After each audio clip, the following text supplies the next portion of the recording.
बिस्मिल्लाहिर्रहमानिर्रहीम। सज्जनों ते मित्रों, मरीम नवाज के पंजाब के हवाले नाल दिते गए बयानात मगरों पीपल्स पार्टी के उन्होंने सियासतदानों नूं बड़ियां मिर्चां लग रही ने, जिहड़े हमेशा तो पंजाब बारे बुगल रखते रहे तो इस धरती की लुकाई नूं मंदा बोलते रहे। पहलों एक नमूने आखिया कि जब तक मरीम नवाज माफ़ी नहीं मंगती उदों तक पीपल्स पार्टी किसी कानून साजी का हिस्सा नहीं बनेगी। खैर, इंज दे बयानात होर भी कई पंजाब दुश्मनों वालों आए, पर सच्ची गल यह है कि असल तकलीफ पंजाब की आवाज़ सामने आउण दी है। इस तो पहला पंजाब गूंगा सी, इहदे अक्खां दी गल कोई नहीं सी करदा। जिहड़े सियासतदान सन उन्होंने सब तो ज़्यादा अजीज़ अपने सियासी मफाद ते सरकारां सन। इंज ही साडी एस्टैबलिशमेंट ने भी पंजाब नूं तख्ता मश्क बना के सियासी जमातां तोड़ियां ते उसारियां।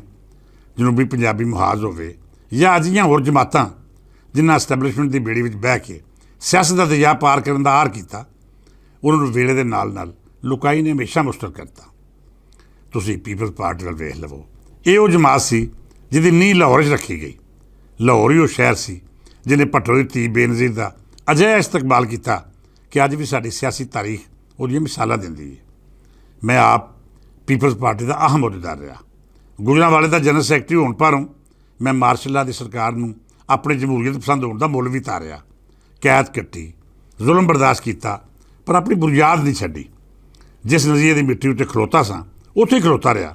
मेरे नाल जिन्हें लोगों कैद कट्टी उन्हां विच जहांगीर बदर, असलम गिल सने वो सियासतदान भी सन जिन्हें बाद विच वड्डे उहदे लै इलैक्शन लड़े तो कामयाब भी होए। पर मैं कदी भी पीपल्स पार्टी कोलों अपनी कुर्बानी का सिला नहीं मंगया। जुल्फकार अली भट्टो, मुर्तज़ा भट्टो ते बेनज़ीर सने इस फैमिली के लोगों नाल मुलाकातां भी रहीआं तो जाती जान पहचान का रिश्ता भी कायम रहा। पर कोई ये गल नहीं कर सकता कि मैं किसी को भी कोई मुफाद लिया हो, अपनी जात लई फायदा लिया हो, या फिर कभी सियासी क्यादत का बूहा खड़का के कोई डिमांड रखी हो। मेरी जरूरत सिर्फ तो सिर्फ नज़रिए नाल सी, वो नज़रिया जिहड़ा आम बंदे नूं उहदे हक्कां लई खलोण दी तरगीब दिंदा है। वो नज़रिया जिहड़ा रोटी कपड़ा ते मकान का नारा बना के जुल्फकार अली भट्टो ने इस कौम की तकदीर बना दिता। मैं पीपल्स पार्टी नूं उदों छड्डिया जदों बीबी शहीद ने पंजाब ते सिंध विचकार विथ पानी शुरू करती। जद उन्होंने ये सोच लिया कि मैं सिर्फ सिंध की धी हाँ तो पंजाब ते पंजाबी मेरे तो दूर ने, उन्हें जिवें पंजाब की जबान इस्तेमाल की, फिर मेरे जिहे नज़रियाती कारकुन का अजिही जमात भी रहना किवें मुमकिन हो सकता सी। सो मैं अपनी सारी सियासी जिंदगी तो कुर्बानियां नूं पंजाब नाल इश्क के नज़रिए उत्ते वार के छड्ड दिता। मैं समझदा हाँ कि पीपल्स पार्टी का सवाल उस दिन शुरू हो गया सी जद उहदी क़यादत ने पंजाब के खिलाफ मंदा बोलना शुरू किया। पंजाब ते सिंध विच फर्क रख के ये तासर देने की कोशिश की कि जिवें इस धरती ने भट्टो या बेनज़ीर नाल वफा नहीं निभाई। हालांकि वफा ते कुर्बानी जिवें पंजाब ने दिती उहदी मिसाल तुहानूं किसी होर थावें घट ही लभेगी। सज्जन प्यारिओ, पीपल्स पार्टी ने फैसला कर लिया सी कि उन्हें कौमी सियासत की थावें सिर्फ और सिर्फ सिंध की सियासत को तरजीह देनी है। जब पंजाब ते पंजाबी ने यह रवैया वेख्या तो फिर उन्हें पीपल्स पार्टी को बुरी तरह मुस्तरद करता। बीबी शहीद हुई तो पंजाबियां एक बार फिर अपनी पुरानी मुहब्बत को जिंदा करके पीपल्स पार्टी को इकतदार दवा दिता।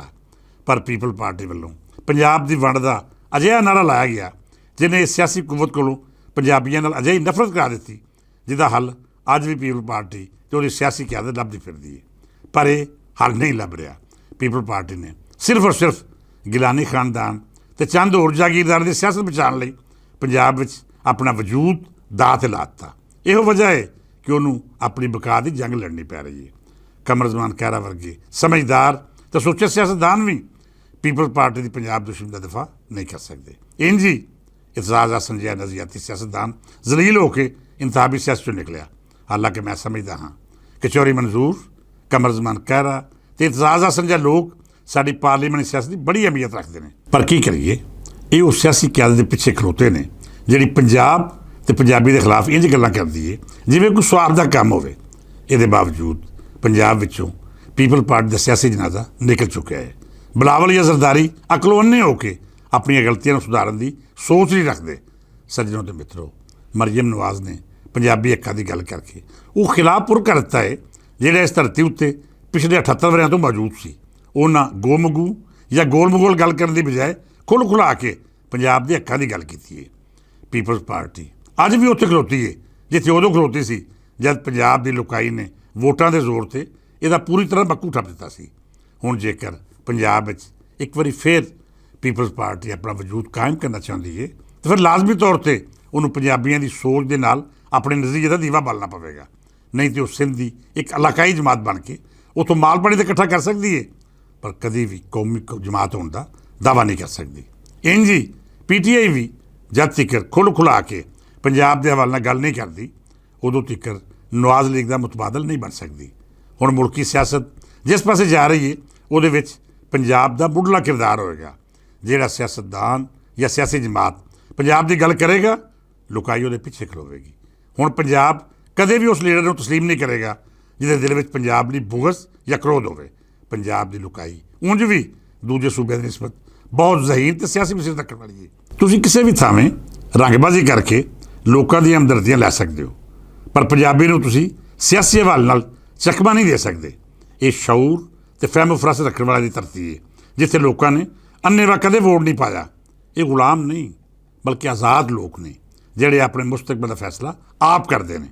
ਬਹਰਹਾਲ ਅੱਜ ਦੇ ਵੇਲੇ ਦਾ ਸਿਆਸੀ ਮੰਜ਼ਰਾਵਾ ਵੇਖੀਏ ਤੇ ਉਹਦੇ ਵਿੱਚ ਮਰੀਮ ਨਵਾਜ਼ ਸਭ ਤੋਂ ਨੁਮਾਇਆਂ ਹੋ ਕੇ ਸਾਹਮਣੇ ਆ ਰਹੀ ਹੈ।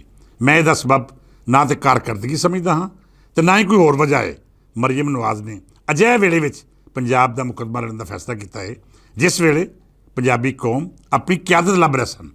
ਮਰੀਮ ਨੇ ਇਸ ਮੌਕੇ ਦਾ ਫਾਇਦਾ ਵੀ ਚੁੱਕਿਆ ਤੇ ਸਾਬਤ ਵੀ ਕੀਤਾ ਕਿ ਚੰਗਾ ਸਿਆਸਤਦਾਨ ਇਸ ਇੰਤਜ਼ਾਰ 'ਚ ਰਹਿੰਦਾ ਹੈ ਕਿ ਕਦੋਂ ਉਹਨੂੰ ਸਿਆਸੀ ਚੱਕਾ ਮਾਰਨ ਦਾ ਮੌਕਾ ਮਿਲੇ ਤੇ ਬਗੈਰ ਵਕਤ ਜ਼ਾਇਆ ਕੀਤਿਓ ਆਪਣਾ ਹੱਦਫ ਹਾਸਲ ਕਰ ਲਵੇ। ਮਰੀਮ ਨਵਾਜ਼ ਨੇ ਨਾ ਸਿਰਫ ਇੰਤਜ਼ਾਰ ਕੀਤਾ ਬਲਕਿ ਵੇਲੇ ਸਿਰ ਸਾਹਮਣੇ ਆ ਕੇ ਉਹ ਹੱਕ ਵੀ ਅਦਾ ਕਰਤਾ ਜਿਹੜਾ ਨਵਾਜ਼ ਲੀਗ ਉੱਤੇ ਕਰਜ਼ ਸੀ।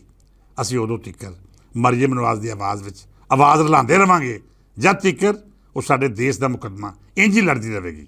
ਇਹਦੇ ਨਾਲ ਨਾਲ ਮੈਂ ਤਹਿਰੀਕ ਇਨਸਾਫ ਨੂੰ ਵੀ ਆਖਾਂਗਾ ਕਿ ਕੁਝ ਖੁਦਾ ਦਾ ਖੌਫ ਕਰੋ। ਪੰਜਾਬੀ ਹੁਣ ਖਾਲੀ ਇਮਰਾਨ ਖਾਨ ਦੇ ਨਾਅਰੇ ਉੱਤੇ ਤੁਹਾਡੇ ਨਾਲ ਨਹੀਂ ਟੁੱਟਣ ਲੱਗਾ। ਜੇਕਰ ਤੁਸੀਂ ਚਾਹੁੰਦੇ ਹੋ ਕਿ ਪੰਜਾਬ ਵਿੱਚ ਤੁਹਾਡਾ ਵੋਟ ਬੈਂਕ ਕਾਇਮ ਰਹੇ ਤਾਂ ਫਿਰ ਤੁਹਾਨੂੰ ਵੀ ਉਹ ਸੋਚ ਇਖਤਿਆਰ ਕਰਨੀ ਪਵੇਗੀ ਜਿਹੜੀ ਸੋਚ ਪੰਜਾਬ ਦੇ ਆਮ ਆਦਮੀ ਦੀ ਹੈ। ਕੋਈ ਦੂਗਲੀ ਪਾਲਿਸੀ ਨਹੀਂ ਚੱਲੇਗੀ, ਨਾ ਹੀ ਪੰਜਾਬ ਮੁਖਾਲਫ ਸਿਆਸਤ ਦਾ ਕੋਈ ਵਜੂਦ ਰਹੇਗਾ।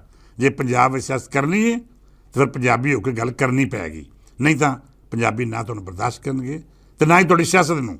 ਪੰਜਾਬੀ ਤੁਹਾਡੀ ਨਫ਼ਰਤ ਤੇ ਤਮਾਮ ਤਰ੍ਹਾਂ ਚਲਾਕੀਆਂ ਨੂੰ ਇੱਕ ਲਮਹਾ ਜ਼ਾਇਆ ਕੀਤੇ ਬਗੈਰ ਕੂੜੇ ਦਾਨ ਹੀ ਛੱਡ ਦੇਣਗੇ। ਸੱਜਣ ਪਿਆਰਿਓ, ਇੰਝ ਹੀ ਸਿਆਸੀ ਗੱਲਾਂ ਵੀ ਹੁੰਦੀਆਂ ਰਹਿਣਗੀਆਂ ਤੇ ਦੇਸ਼ ਪੰਜਾਬ ਦਾ ਮੁਕੱਦਮਾ ਵੀ ਲੜਦੇ ਰਹਾਂਗੇ।